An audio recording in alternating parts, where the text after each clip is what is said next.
Assalomu alaykum. Bugun dasturimizda Rossiyaning yana bir yangi Gerbera droni Ukrainaga qarshi hujum boshladi. Ukraina o'zining yangi ballistik raketasini sinovdan o'tkazdi. Bugundan barcha hayvonlarga pasport olish kuchga kirdi. Rossiya uchun xavotirli xabar. AQSh Ukrainaga yordamni tikladi. Rossiyaning yana bir yangi Gerbera droni Ukrainaga qarshi hujum boshladi. Ukraina osmonida Rossiyaning ko'p vazifali Gerbera dronining yangi modifikatsiyasi aniqlandi. Mutaxassislar uning avvalgi versiyasiga nisbatan ancha yirik ekanini ta'kidlamoqda. Bu haqda Ukraina prezidenti maslahatchisi Sergey Beskresnev ma'lum qildi.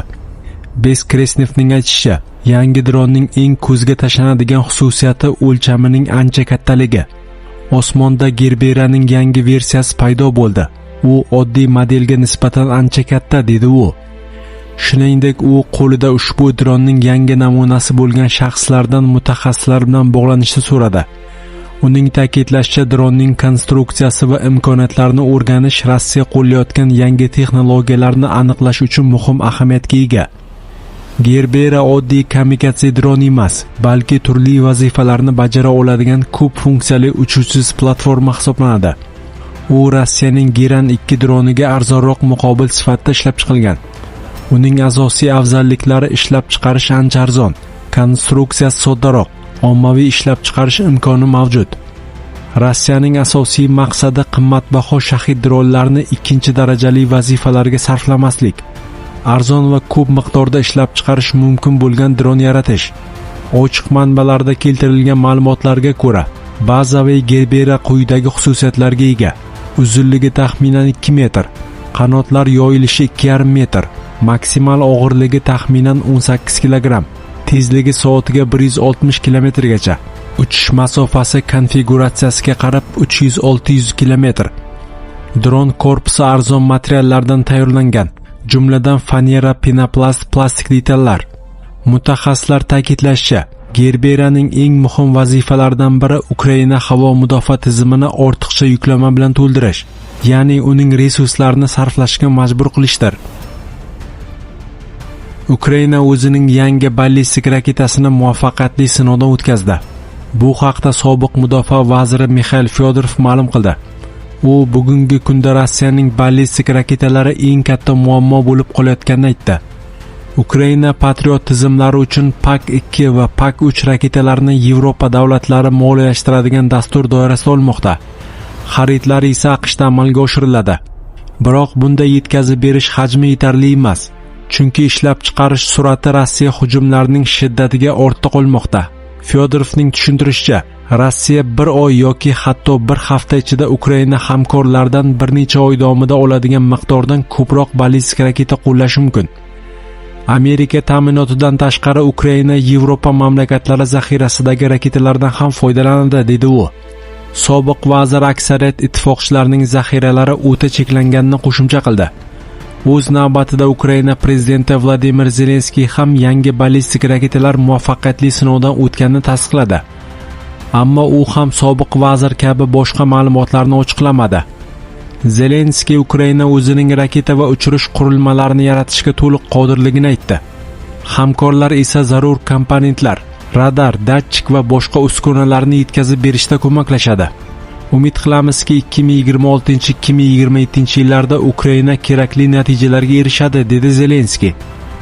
Ma'lumot o'rnida Zelenskiy AQShdan uzoq masofaga uchuvchi raketalar yoki qo'shimcha Patriot tizimlarini so'ragan. Ammo prezident Donald Trump mamlakatning o'zi ham zaxiralarini to'ldirishi zarurligini aytdi. Biz ham raketalar xohlaymiz. Men bu lavozimni tark etayotganimda zaxira omborlari to'la edi. U esa ularning katta qismini tarqatdi. Endi biz zaxiralarni tiklayapmiz, dedi AQSh rahbari. 5-avgust ko'tarkachasi Rossiya Ukrainaga 4 ta Tsirkon Onyx kemaga qarshi raketasi va 24 ta Iskandar M ballistik raketasi bilan hujum qildi. Ukrainaning havo hujumidan mudofaasi ixtisoslashgan tizimlar yo'qligi sabab raketalarning birortasini ham urib tushira olmadi. Hujum oqibatida Kiyev shahri va viloyatida 17 kishi halok bo'ldi, 44 kishi jarohatlandi. Rossiya temir yo'l stansiyasi, infratuzilma obyektlari va fuqarolik korxonalarining omborxonalarini nishonga olgan. Bugundan barcha hayvonlarga pasport olish kuchga kirdi. Avvalroq O'zbekistonda hayvonlarni identifikatsiya qilish va ro'yxatga olish bo'yicha yangi tartib joriy etilishi haqida xabar berilgan edi. Bugun 7-avgust kunidan boshlab ushbu talab rasman kuchga kiradi. Bu haqda hayvonlarni identifikatsiya qilish, ro'yxatga olish va kuzatish to'g'risidagi qonunda belgilangan. Mazkur qonunda hayvonlarni identifikatsiya qilish va ro'yxatga olishning aniq muddatlari belgilangan. Jumladan qoramol, qo'y, echki va tuyalar tug'ilganidan 14 kundan keyin, otlar 4 oydan keyin, cho'chqalar 1 oydan keyin, itlar va mushuklar esa 3 oydan keyin identifikatsiya qilinishi hamda ro'yxatga olinishi lozim. Bunda hayvonlar belgilangan muddatlar tugagandan keyin 1 oydan kechiktirmay ro'yxatdan o'tkazilishi kerak. Shuningdek, saqlash yoki ko'paytirish maqsadida O'zbekiston hududiga olib kiriladigan hayvonlar kiritilgan sanadan boshlab 21 kundan kechiktirmay identifikatsiya qilinishi shart. Qonunga muvofiq O'zbekistonda saqlanadigan va ko'paytiriladigan hayvonlar so'yilgan, nobud bo'lgan, o'lgan, yo'q qilingan yoki mamlakat hududidan tashqariga olib chiqilgan taqdirda ular 7 kunlik muddatda hisobdan chiqariladi. Shu bilan birga vakolatli davlat organlarining vakili hayvon egasining murojaati asosida 5 ish kuni ichida hayvonni identifikatsiya qilishi va ro'yxatdan o'tkazish lozim. Qonunda hayvonlarni identifikatsiya qilish, ro'yxatga olish va kuzatish sohasidagi vakolatli organ sifatida O'zbekiston Respublikasi Qishloq xo'jaligi vazirligi huzuridagi Veterinariya va chorvachilikni rivojlantirish qo'mitasi belgilangan. Mazkur tartib orqali hayvonlar haqidagi ma'lumotlarni yagona elektron axborot tizimida yuritish, ularning kelib chiqishi, harakati va kasalliklar haqidagi ma'lumotlarni kuzatib borish imkoniyati yaratiladi. Hayvonlar to'g'risidagi ma'lumotlar elektron axborot tizimiga kiritiladi.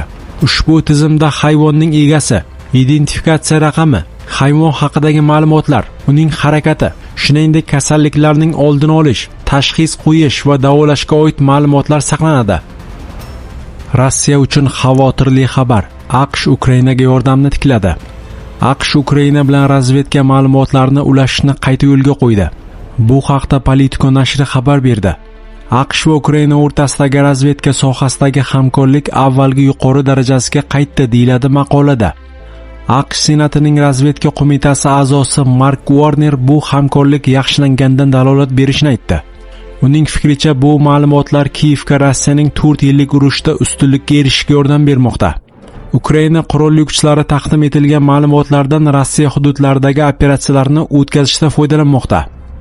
AQSh 2025-yil mart oyida Ukraina bilan razvedka ma'lumotlarini bo'lishni vaqtincha to'xtatgan edi.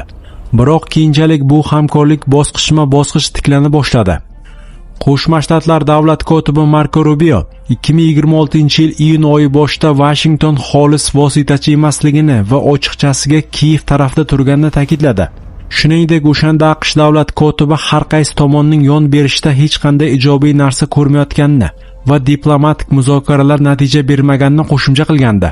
Shunga qaramay Rubio AQSh vositachilik sa'y-harakatlarini davom ettirishga tayyorligini bildirdi.